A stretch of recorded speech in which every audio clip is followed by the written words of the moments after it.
안녕하십니까? 내 몸 주치의 박종훈입니다.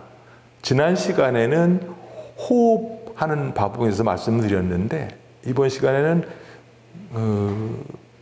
호흡을 어떤 자세로 하느냐 하는 것도 굉장히 중요합니다. 그래서 누워서 하는 경우 혹은 엎드리면서 하는 자세 중에서 또 뭐 혹은 앉아서 혹은 또 이렇게 서서 하는 경우에도 손은 배에 올리고 이렇게 섰거나 혹은 누워서 보면서 어깨나 이 가슴 위쪽에는 힘이 안 들어가도록 근육을 좀 이완시킨 다음에 코를 통해서 부드럽게 숨을 들이마시면서 뱃속으로 공기가 차오는 거를 부풀어온 걸 느끼는 정도로 천천히 들이마셨다가 내쉬는 거를 자연스럽게 이렇게 부드럽게 호흡하는 것을 계속 반복하는 것이 상당히 도움이 됩니다. 두 번째 말씀드린 건 피로인데요. 피로는 피로를 일으키는 다른 원인들 같은 게 있다 그러면 뭐 기저질환이 있다든지 당뇨가 있다든지 간 기능이 나쁘다든지 그런 분들은 이제 그거에 의한 피로도 원인이 되겠지만 그런 거 없이 지속적으로 피로가 12주가 계속 간다. 그런 경우에 만성 피로라고 그러는 여러 가지 두통이나 근육통, 수면장애, 그다음에 삼킴이 어려운 거, 그다음에 뭐 관절통, 기타 뭐 집중, 주의 결핍, 기억 장애 같은 게 생긴다든가, 그다음에 통증을 동반한 뭐 목이나 그 겨드랑이가 아프다든가, 그다음에 권태감이 온다든가 이런 것들이 4개 이상이 있다 그러면 설명할 수 없는 이런 그 코로나 이후의 피로감이라고 얘기를 할 수 있습니다. 근데 이것이 이제 6개월 뒤에도 계속 반복된다 그러면 코로나19와 관련된 만성 피로 증후군이라고 얘기를 붙일 수 있습니다. 그런데 이거를 어떻게 관리하느냐는 게 굉장히 중요하기 때문에 일단 피로해지기 전에 휴식을 취하면 회복하는 시간이 좀 덜 걸립니다. 그러니까 짧게 자주 휴식을 하는 게 좋겠죠. 그래서 그것이 내가 어떻게 하는 게 가장 좋을까 하는 것 경험해 보면서 하시면 됩니다. 그 다음에 하루의 일정에서 휴식을 먼저 계획하고 그 휴식 시간 사이사이에 활동을 짜는, 그러니까 휴식도 하나의 활동이다 생각하고 계획을 하는 게 좋습니다. 그리고 이 휴식하는 것을 습관화하시고 이것은 내가 활동을 하기 위해서 에너지를 저축한다 생각하시고 하시면 피로를 관리하는 데 도움이 됩니다.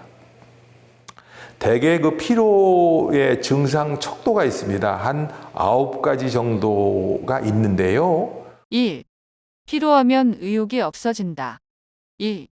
운동을 하면 피로해진다. 3. 쉽게 피로해진다. 4. 피로 때문에 신체 활동이 감소된다. 5.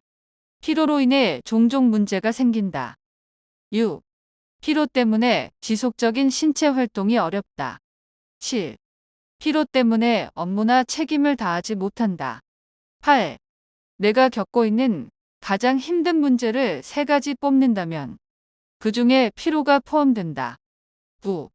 피로 때문에 직장, 가정, 사회 활동에 지장을 받는다.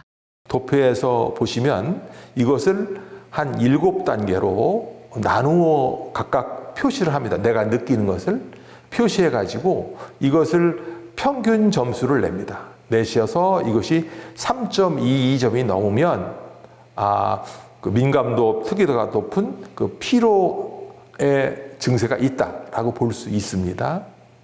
그 다음에 이제 이런 피로감이 있는데 어쨌든 우리가 일상으로 돌아와야 되는데 일상으로 복귀할 때 중요한 부분을 한 4가지를 말씀드리겠습니다. 첫째는 건강하고 균형 잡힌 식사를 하는 게 영양소를 골고루 섭취하면서 굉장히 중요합니다. 뒤에 이것은 또 다시 한번 말씀을 드리겠습니다. 그리고 충분히 잠을 자야 됩니다. 잠을 자는 시간은 우리 몸이 회복하고 있는 것이기 때문에 낮잠이 많이 졸리면 뭐 30분 이내에서 잠깐 눈을 붙이는 것도 상관이 없고 일어났을 때 어떤 상쾌한 기분이 드는 것이 굉장히 중요합니다. 그리고 우리가 뭐 가정 일이든 회사 일이든 이게 피로감이 있고 병에서 회복된 지 얼마 안 되면 다른 사람의 도움을 열심히 좀 청해야 합니다.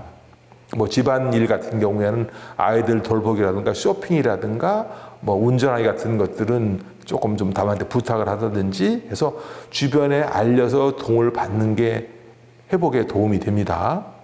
그다음에 일상으로의 복귀는 마음으로는 급하시겠지만 천천히 일상으로 돌아오는, 나한테 지금 피로감 안 느끼고 될 만한 것들부터 시작을 하되 취미 생활도 같이 조금씩 곁들여서 하는 것이 좋고, 조급한 마음으로 빨리 일상을 회복하는 것은 별로 도움이 되지 않습니다.